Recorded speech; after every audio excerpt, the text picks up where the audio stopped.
नमस्कार दोस्तों, स्वागत है आप सभी का हमारे YouTube चैनल पर। और आज हम पढ़ने जा रहे हैं अजमेर के चौहान वंश का पार्ट 2।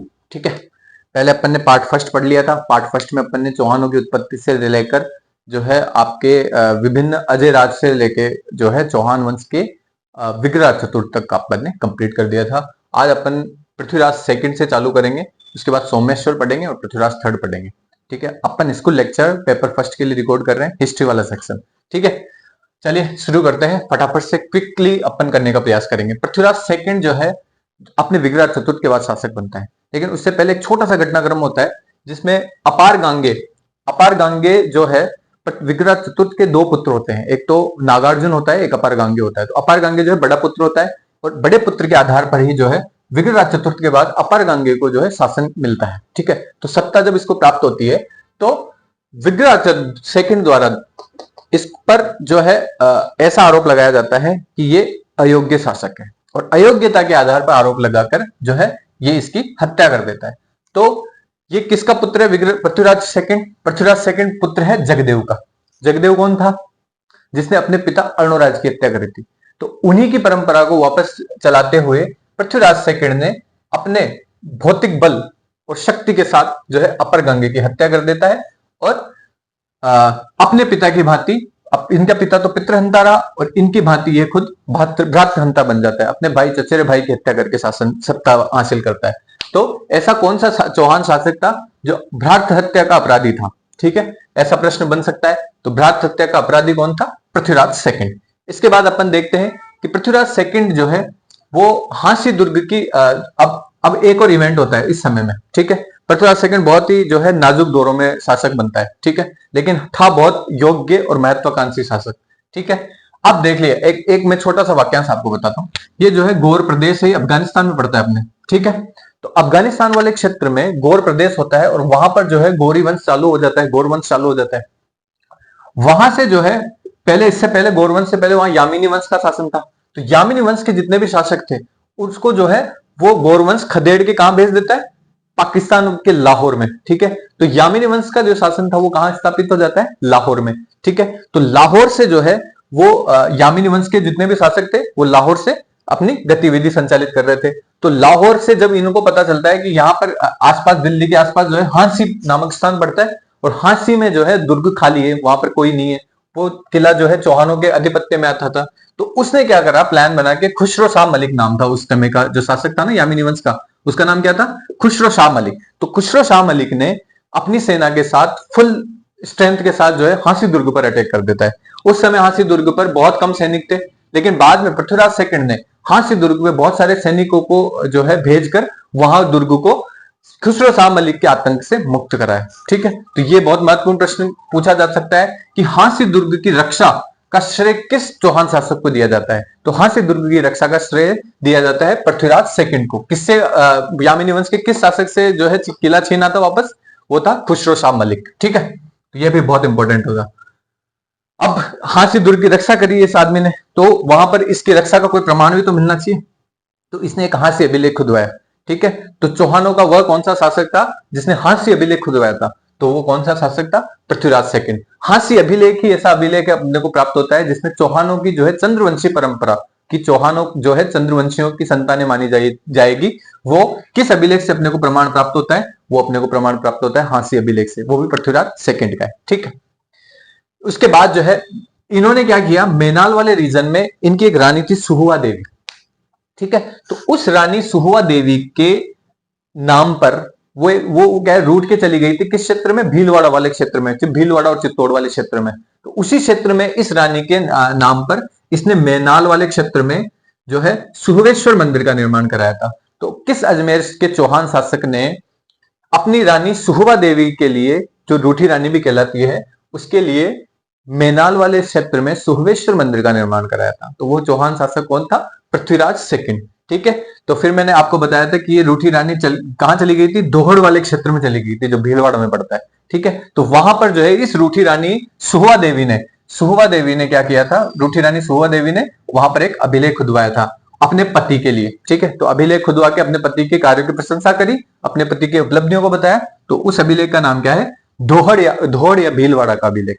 दोहड़ भीलवाड़ा का अभिलेख, ठीक है। तो वेरी इंपॉर्टेंट अभिलेख है, इसको भी आप याद रखना। इसके बाद सोमेश्वर आता है, 69 से लेके 77 तक शासक बनता है। इसकी जो अकाल मृत्यु हो जाती है किनकी, पृथ्वीराज सेकंड की। पृथ्वीराज सेकंड की अकाल मृत्यु के बाद सोमेश्वर जो है दूसरे, जो अर्णोराज की दो पत्नियां थी, ठीक है। एक पत्नी जो थी वो मारोट की रानी थी, ठीक है। तो मारोट की रानी से दो पुत्र उनको हुए थे। एक पुत्र का नाम था कौन, जगदेव, जो कि अपने पिता की हत्या कर देता है। दूसरे पुत्र का नाम था विग्रहराज चतुर्थ, ठीक है। तो इतने दिनों जो शासन चला वो उस वाली मारोट की रानी वाली जो संतानें थी वही शासन कर रही थी।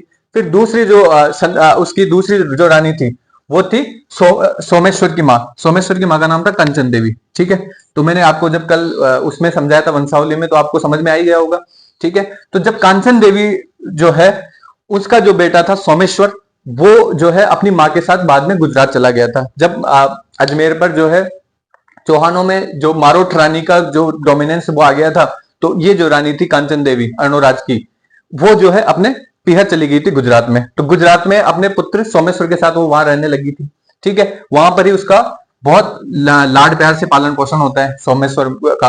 और सोमेश्वर ने जितनी भी अपनी जो मिलिट्री पावर थी या मिलिट्री डोमिनेशन थी वो दिखाई थी ना, तो गुजरात के साथ युद्ध करते हुए दिखाई दी।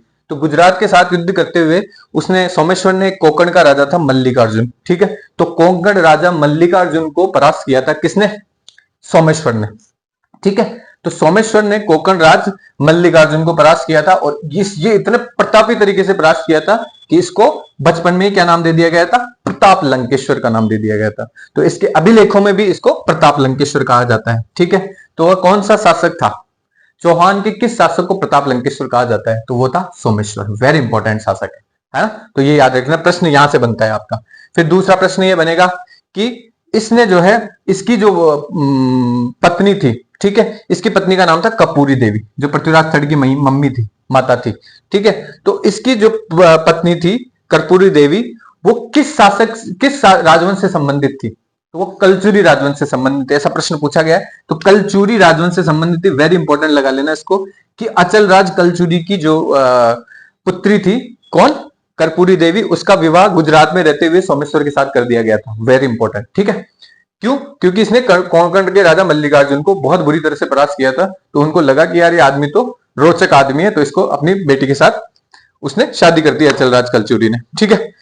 फिर इसके बाद अपन देखते हैं कि इसने जो है, इनका जब पृथ्वीराज सेकंड की अकाल मृत्यु हो जाती है, तो इनको बुलाया जाता है गुजरात से बुलाकर इनको शासन दे दिया जाता है चौहानों का, ठीक है। प्रताप लंकेश्वर उपाधि से ये उपाधि धारण करके शासक बनते हैं। तो इनके प्रमुख जो मंत्री हुआ करते थे उस टाइम पे, जो कि पृथ्वीराज थर्ड के भी मंत्री रहेंगे, वो थे कदमवास या केमास, ठीक है। तो कदमवास या केमास एक राठौड़ वंशी थे, ठीक है। तो ये कदमवास या केमास राठौड़ जो थे वो किसके मंत्री थे, सबसे पहले सोमेश्वर के। तो ऑप्शन में देगा आपको पृथ्वीराज थर्ड नहीं देगा, क्योंकि सबको पता है कदमवास पृथ्वीराज थर्ड का है।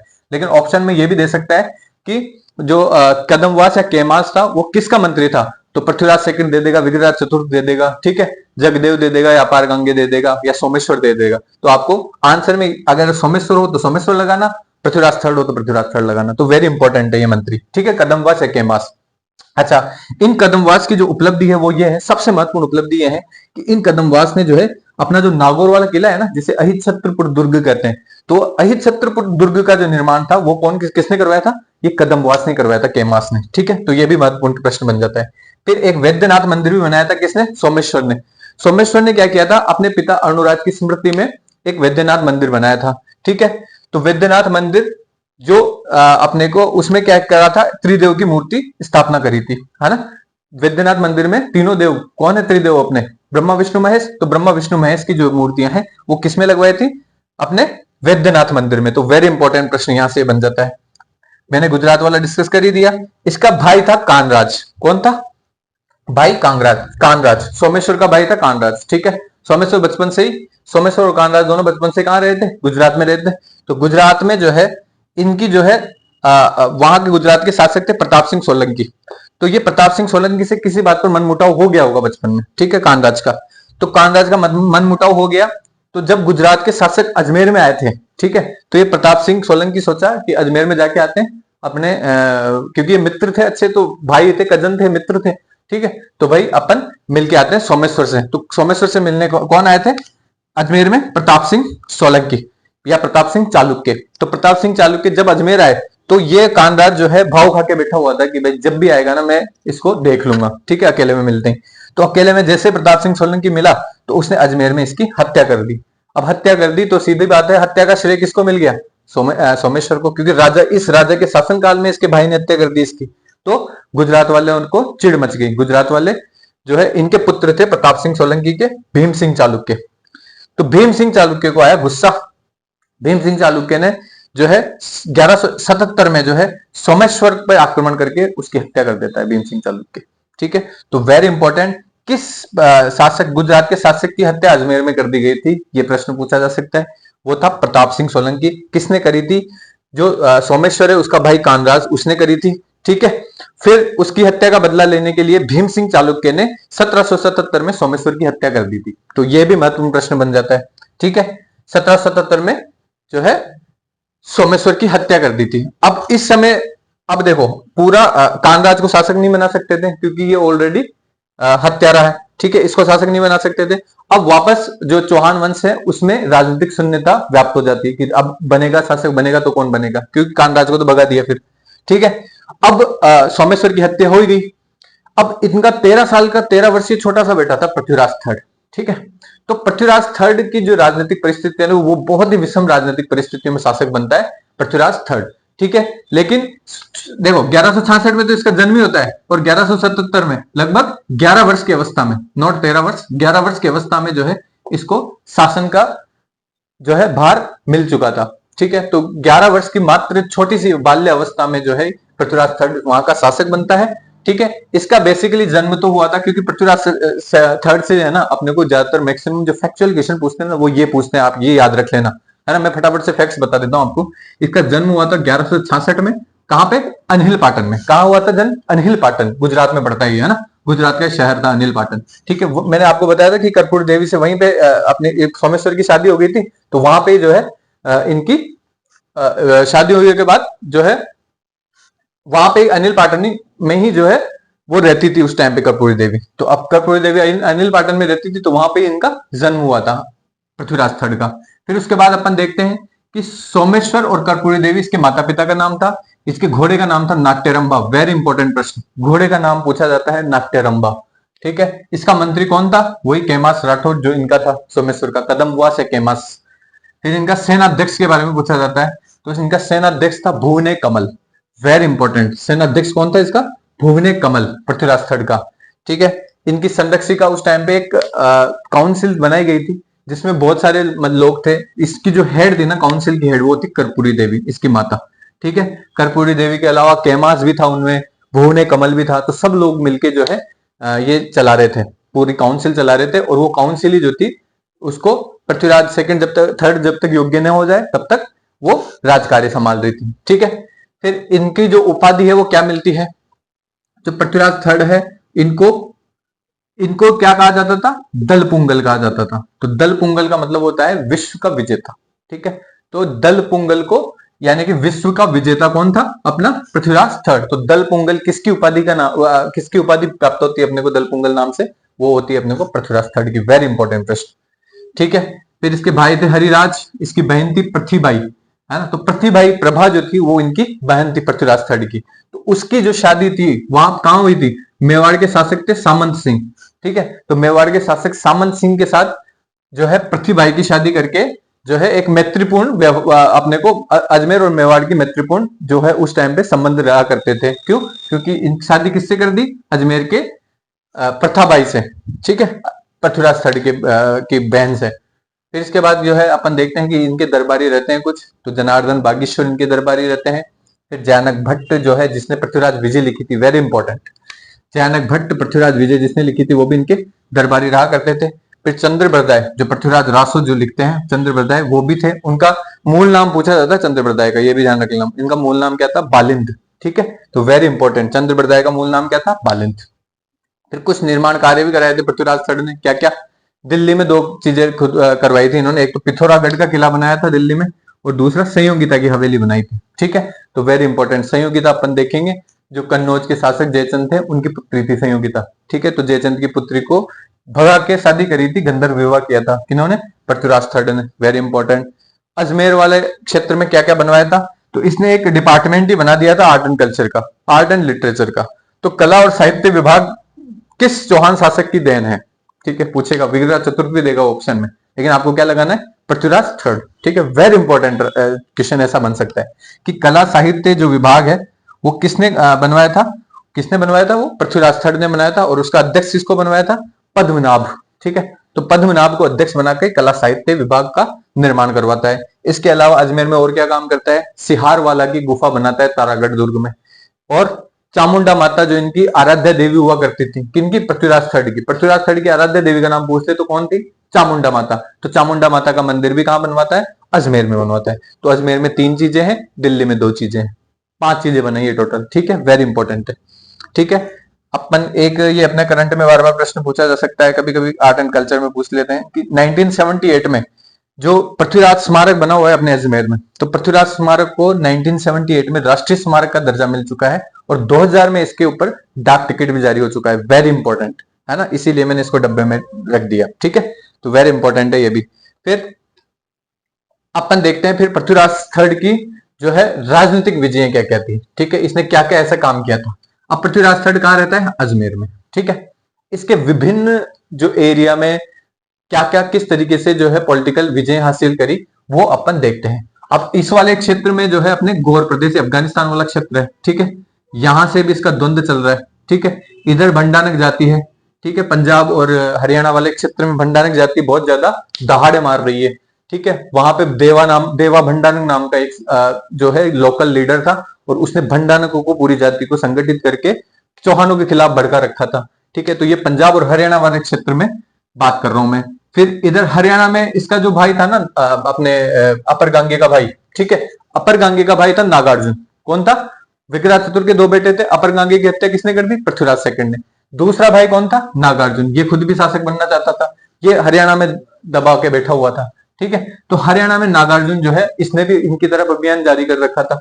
तो नागार्जुन ने भी अजमेर पे अटैक करने की सोच रखी थी।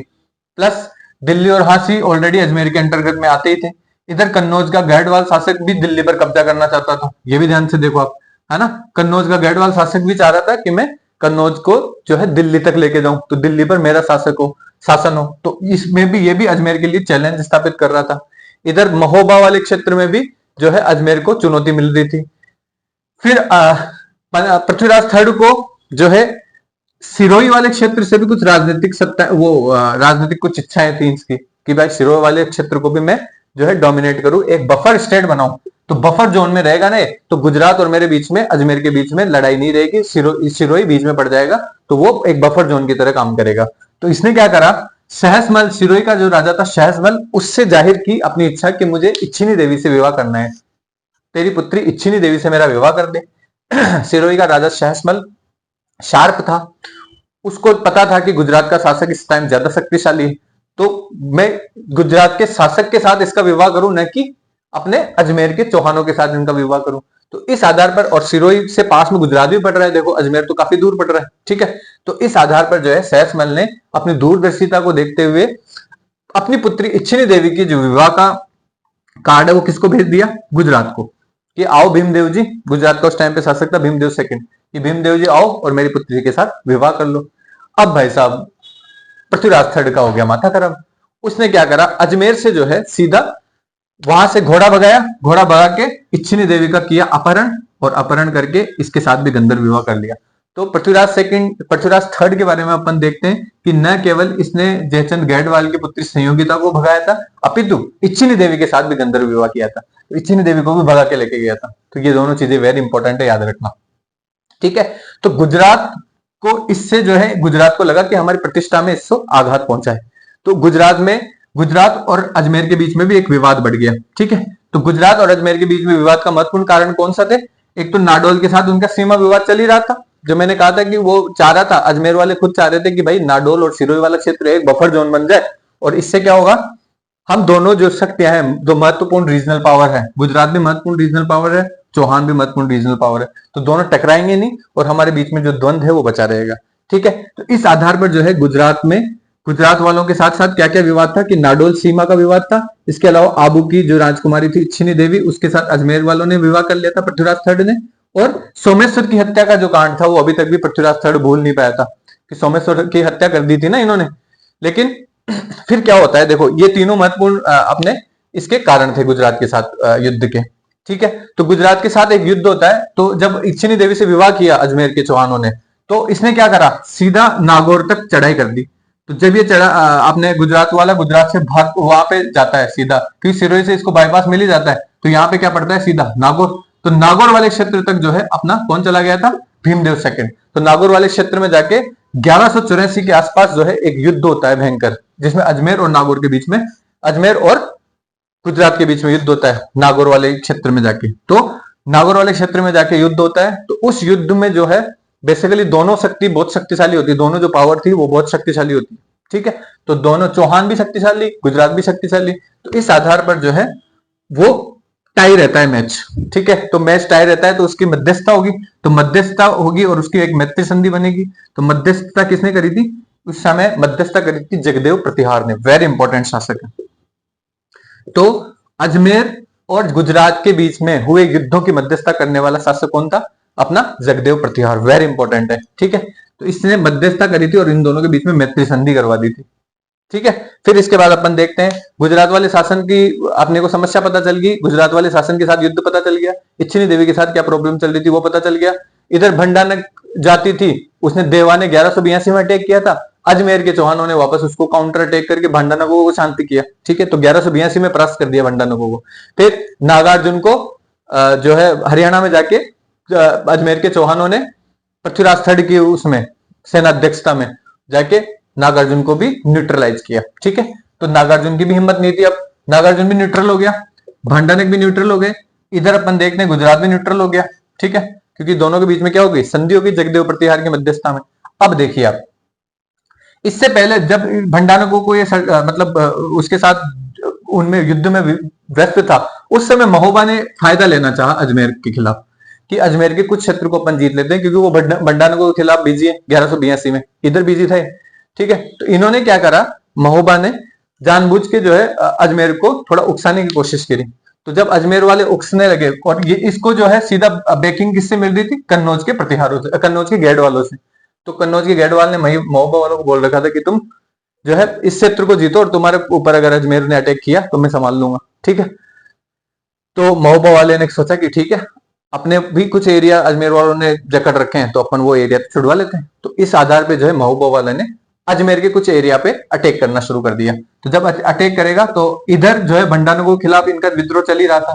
फिर अपनी एक सेना की टुकड़ी भेजी, किसने, पृथ्वीराज थर्ड ने। पृथ्वीराज थर्ड ने अपनी एक सेना की टुकड़ी भेजी और महोबा के खिलाफ जो है पंजुन राय को, पंजुन राय कछवा शासक था, उसके सेनापतित्व में एक टुकड़ी भेजी जाती है अजमेर से। तो वो महोबा जाके जो है वहां पर परमर्दी देव वर्मन का शासक रहता है। ठीक है, परमर्दी देव वर्मन को हराता है और परमर्दी देव वर्मन को 1182 में तुमुल के युद्ध में, है ना, भयंकर परास्त देता है। ठीक है, अब इसमें एक चीज याद रख लेना, इन दो शासकों, दो वीर लोगों के नाम याद रख लेना। ये दो वीर लोग है आला और उदल। ठीक है, आला और उदल ने अपनी वीरता के साथ जो है इनका मुकाबला किया, और वीरता के साथ मुकाबला करते हुए वो युद्ध के मैदान में, तुमुल के युद्ध में जो है वीर गति को प्राप्त होते हैं। ठीक है, तो आला उदल की वीरता को देखते हुए जो अपना लोकल साहित्य है ना, लोक साहित्य, उसमें जो है आला उदल को सप्त चिरंजीवी में मान्यता दी है। ठीक है, तो कोई पूछ ले कि निम्न में से कौन से दो योद्धा जो है सप्त चिरंजीवी में आते हैं, तो सप्त चिरंजीवी में आने वाले योद्धा कौन है, आला और उदल। वो परमर्दी देव वर्मन के सेनापति रहा करते हैं। ठीक है, तो परमर्दी देव वर्मन के सेनापति थे आला और उदल, उनको सप्त चिरंजीवी में मान्यता दी गई अपनी लोक गाथाओं में। ठीक है, इसके अलावा जिनपिंग एक लोकल राइटर था। ठीक है, तो जिनपिंग जो था वो लोक कथाओं पे बहुत सारा काम किया है जिनपिंग ने। तो उसने क्या करा, आला उदल वाली कथा देखी कि यार ये तो बहुत इंटरेस्टिंग कथा है। ठीक है, तो उसको आधार बना के एक आला खंड नाम का एक काव्य लिखा। किसने लिखा, जिनपिंग ने लिखा। वेरी इंपॉर्टेंट, ऐसा भी प्रश्न पूछा गया है। ठीक है, तो आला खंड किसका है, जिनपिंग का, वेरी इंपॉर्टेंट है। ये शी जिनपिंग नहीं है ना, ये जिनपिंग अलग है। ठीक है, फिर पंजुन राय जो कछुआ है, ठीक है, पंजुन राय कछुआ को यहां पर जो है जीत लेता है, तो पंजुन राय कछुआ को बोल देता है कि तू वहां का एडमिनिस्ट्रेशन का काम या प्रशासन का काम कौन संभालेगा, पंजुन राय कछुआ। तो ये भी प्रश्न पूछा गया कि जो महोबा के युद्ध में जो पंजम राय भेजा जाता है वो किस वंश से संबंधित था। ऐसा प्रश्न पूछा गया राजस्थान के एग्जाम में, तो वो कछवा वंश से संबंधित था। वेरी इंपॉर्टेंट है ना। ऐसे ही मेरे को कभी लगता है कभी कभी कि भाई इसका ना पूछ ले अपने केमास का, ठीक है, केमास या कदम वंश किस वंश का शासक, वो किस वंश से संबंधित था, तो वो कौन से वंश से संबंधित था, राठौर वंश से संबंधित। ऐसा भी प्रश्न पूछा जा सकता है भविष्य में, ठीक है। अब देखिए, अब इन्होंने क्या कर लिया, अजमेर ने महोबा को न्यूट्रलाइज कर दिया, गुजरात को न्यूट्रलाइज कर दिया, इधर सिरोही वाले को न्यूट्रलाइज कर दिया, मेवाड़ के साथ वैवाहिक संबंध स्थापित कर ही लिया था। किसने, पृथ्वीराज थर्ड ने क्या करा था, अपनी बहन की शादी करवा दी थी, किससे, सामंत सिंह से पृथ्वीबाई की शादी करवा दी थी, ठीक है। इधर हरियाणा न्यूट्रलाइज, भंडारन न्यूट्रलाइज, मतलब इसने लगभग सबको न्यूट्रलाइज करवा दिया सिवाय की कन्नौज वालों को। फिर कन्नौज में जो है, कन्नौज की रानी, एक उनकी कन्नौज के राजा थे जयचंद गैडवाल, वो भी बहुत साम्राज्यवादी राजा थे, ठीक है। तो जयचंद गैडवाल जो है वो साम्राज्यवादी थे, वो भी दिल्ली पर अधिकार करना चाहते थे। तो इन्होंने क्या करा, साम्राज्यवादी शासक होते हुए, तो इसने क्या करा, एक संयोगिता अपनी पुत्री का क्या करा था, स्वयंवर कर रखा था। उस स्वयंवर में जो है भारत के सभी शासकों को आमंत्रित किया गया है, सिवाय की अजमेर के पृथ्वीराज थर्ड के अलावा सबको आमंत्रित किया गया भारत से। जब पृथ्वीराज थर्ड को यह बात पता चली तो उसको जो है, और प्लस एक और काम किया कि इसने ये किया, संयोगिता के जो स्वयंवर में बाहर द्वारपाल थे ना, तो द्वारपाल की जगह किसकी तस्वीर लगा दी, पृथ्वीराज थर्ड की तस्वीर लगा दी, या पृथ्वीराज थर्ड की एक मूर्ति बनवा दी, ठीक है। तो इसको देखते हुए, ऐसा कहानियों में, कथाओं में बताया जाता है, तो इसको देखते हुए पृथ्वीराज थर्ड ने जब अटैक किया वहां पर, तो संयोगिता को जो है छुड़ाकर ले आया। वो संयोगिता को वहां से, कहां से, उस स्वयंवर की सभा से ही उठा के ले आया संयोगिता को। तो ये किसका अपमान था, साक्षात जयचंद का अपमान था। ऐसा माना जाता है कि जयचंद ने अपने अपमान का बदला लेने के लिए जो है गौर प्रदेश से मोहम्मद गौरी को आमंत्रित किया कि आप इस पे अटैक करो, इधर से मैं अटैक करूंगा, उधर से आप अटैक करो, अपन आधा आधा लूट लेंगे। हुआ जस्ट उल्टा, उसने इधर भी लूटा और उधर भी लूटा, ठीक है। तो ये था अपने कहानी का सारांश। इसकी पूरी जो पृथ्वीराज थर्ड की पूरी जो विजय थी ना, वो लगभग तब धूमिल हो गई, ये सब जगह जीता है, इस वाले क्षेत्र को पूरे को जीता है, तब धूमिल हो गई कब, जब यहां से गौरी प्रदेश से जो है मोहम्मद गौरी आता है, ठीक है। तो मोहम्मद गौरी आता है, इसके 2 युद्ध होते हैं, वो इंपॉर्टेंट होते हैं, ठीक है, ये भी ध्यान रख लेना। तो मोहम्मद गौरी जो है 1175 में सबसे पहला अटैक करता है। अभी इसको भी थोड़ा सा समझ लो। तो मोहम्मद गौरी इधर से आ रहा है, तो इधर से इसने क्या करा, यहां पर जो है सिंध वाला क्षेत्र है पाकिस्तान का, तो पाकिस्तान के सिंध में जो है करमाथी संप्रदाय होता है, सिंध और मुल्तान, इधर मुल्तान भी पड़ता है, मुल्तान और सिंध एक ही जगह पड़ता है लगभग, ठीक है। तो वहां पर करमाथी संप्रदाय के लोग रहते थे, ठीक है। तो उन करमाथियों को जो है हराना लगभग नामुमकिन था, ठीक है। लेकिन गौर प्रदेश से आके ये जो बंदा है ना मोहम्मद गौरी, वो करमाथियों को हराता है। तो करमाथियों को जब हराता है, तो उनको हराने के बाद जो है वहां पे जो है इसने सोचा कि यहां से अब मैं है ना इस साइड से जो है भारत पर अटैक करता हूं, भारत में गुजरात के साइड से अटैक करता हूं, और नीचे से सोमनाथ वगैरह जीतते हुए और मैं पूरे राजस्थान को अटैक कर लूंगा, क्योंकि यहां पे उसको लगा कि पृथ्वीराज थर्ड अपने से पार पड़ेगी नहीं, पृथ्वीराज थर्ड क्योंकि बहुत शक्तिशाली शासक है, तो अपन पहले गुजरात पे अटैक करते हैं। तो इसी आधार पे इसने जो है गुजरात पर अटैक करने की कोशिश करी, और गुजरात पर जब अटैक किया इसने, तो उसका बड़ी बेहतरीन जवाब दिया अनिलवाड़ा के युद्ध में। 1178 में अनिलवाड़ा के युद्ध में भीमदेव ने बहुत बुरी तरह से इसको परास्त किया। तो जब इसको परास्त किया, गुजरात की तरफ से पराजय मिली, किसको, मोहम्मद गौरी को। तो मोहम्मद गौरी ने सोचा कि यार ये तो भारत का रास्ता है ही नहीं, यहां से तो मैं कभी भी भारत को नहीं जीत पाऊंगा। तो फिर इसने अपनी गलती को सुधार किया, और गलती को सुधार करके वापस जो है दिल्ली वाले रास्ते से भारत को जीतने के लिए निकला।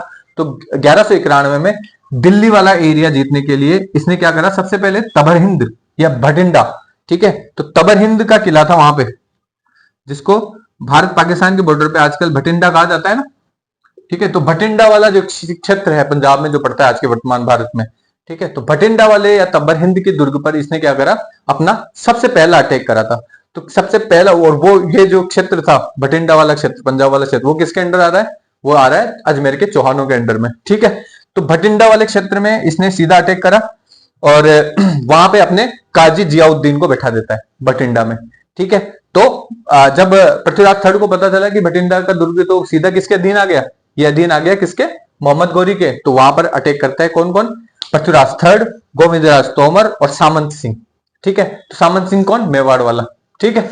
और गोविंदराज तोमर कौन, जो दिल्ली पर जो सामंत था अजमेर चौहानों का, ठीक है, वो और पृथ्वीराज थर्ड, तीनों ने मिलकर अटैक किया तो तबर हिंद का किला तुरंत खाली हो गया, है ना। और मोहम्मद गोरी की जो है इस तराइन वाले युद्ध में, फर्स्ट तराइन में जो है बहुत बुरी तरह से हार होती है। तो फर्स्ट तराइन के युद्ध में कौन हारता है, मोहम्मद गोरी हारता है, बुरी तरह से हारता है, ठीक है। फिर उसके बाद क्या होता है, मोहम्मद गोरी हार के चला जाता है, जाने के बाद जो है तराइन सेकंड में वापस युद्ध करता है। तराइन सेकंड में जो है खांडे राव नाम का सेनापति होता है, किसका, खांडे राव नाम के सेनापति को भेजता है कौन, पृथ्वीराज थर्ड, खांडे राव को भेजता है, पृथ्वीराज थर्ड जाता है और गोविंदराज तोमर, ठीक है, दिल्ली वाला वही गोविंदराज तोमर भी इसके साथ जाता है। फिर सरस्वती तो इसमें इस युद्ध में क्या होता है, जो युद्ध का जो सिनेरियो था वो पृथ्वीराज के अकॉर्डिंग नहीं होता है, वो पृथ्वीराज पूरी तरह से हारता है इस युद्ध में, ठीक है। तो वेरी इंपॉर्टेंट है ये भी, ठीक है। तो किस युद्ध में पृथ्वीराज हारता है, अंततः तराइन सेकंड में हारता है, ठीक है। सरस्वती या सिरसा में इसकी हत्या कर दी जाती है पृथ्वीराज की, और फरिश्ता और लैनपुल बोलते हैं कि इसको नारायणी या तोरावटी का युद्ध कहा जाना चाहिए, ठीक है। तो ये था अपना आज का चौहान वंश, अजमेर के चौहान वंश में इतना ही है। बाकी फटाफट से एक क्विक रिवीजन देख लेते हैं पृथ्वीराज सेकंड, क्योंकि मैं क्या करता हूँ, देखो मैं डिटेल में पढ़ाने की, मुझे पता है आप जीएस के बच्चे हो, ठीक है, और मेरा मन करता है आपको बहुत डिटेल में पढ़ाना। अभी मैं चाहता तो पृथ्वीराज पे काफी भाषण दे सकता था, लेक्चर दे सकता था, लेकिन क्लास इतनी लंबी हो जाती है तो फिर बच्चे बोलते हैं कि सर 40-45 मिनट की क्लास करके क्या करोगे आप, ठीक है। तो मैं फटाफट से आपको क्विक रिवीजन शॉर्ट में बताने की कोशिश करता हूं आपको हमेशा। तो शॉर्ट में बताता हूं मैं कि पृथ्वीराज सेकंड अपर गांगे की हत्या करके खुद शासक बनता है, हांसी के दुर्ग की रक्षा के लिए खुसरो शाह मलिक को हराता है, और वहां पे हांसी अभिलेख खुदवाता है, मेनाल वाले क्षेत्र में सुहेवेश्वर मंदिर बनाता है, और वहां पे जो इसकी रानी थी, किसने की, पृथ्वीराज सेकंड की रानी थी सुहुवा देवी, उसने दोहड़ वाले क्षेत्र में भीलवाड़ा में एक अभिलेख खुदवाया था। इसके बाद सोमेश्वर को देखते हैं। सोमेश्वर की उपाधि प्रताप लंकेश्वर, कांचन देवी का बेटा होता है, इसका मंत्री कदम्बास या केमास होता है, इसका गुजरात में पालन पोषण होता है, वहां पे वो कोकण राजा मल्लिकार्जुन को हराता है, और अचल राज कलचुरी की पुत्री कपूरी देवी के साथ इसका विवाह कर दिया जाता है, ठीक है। वैद्यनाथ जो मंदिर है इसने अपने पिता अर्णोराज की स्मृति में बनाई, जहां पर त्रिदेव की मूर्ति स्थापित करवाई।